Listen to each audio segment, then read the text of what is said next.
Tensions between India and the United States have escalated after US President Donald Trump announced a nearly 50% tariff on Indian goods, effectively shifting his trade war focus from China to India. The reason? India's continued purchase of Russian oil during the Ukraine conflict. So the questions that arise here are, how will this tariff impact India and how can India respond? Well, first up, impact on Indian consumers is expected to be short term, but Indian exporters will face the brunt as American buyers seek cheaper alternatives. This could lead to unemployment and lower purchasing power in India's manufacturing sector. Now, there are 5 ways India can counter Trump's tariff move. First is to lobby Indian origin leaders in the US. India can tap into influence of Indian origin congresspersons and CEOs of major companies like Google, Microsoft, Adobe. Unlike China, India rarely mobilizes such elite support.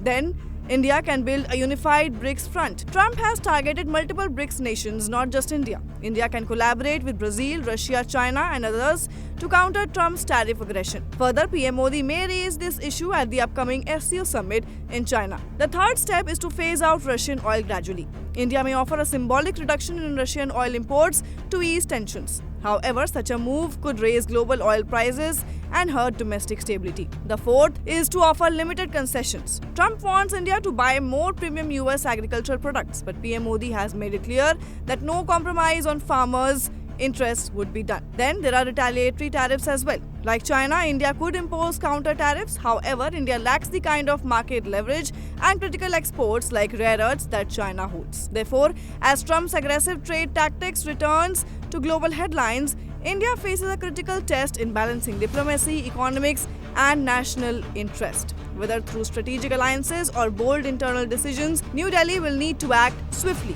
What are your views on this? Do comment and let us know. Till then, keep watching India TV.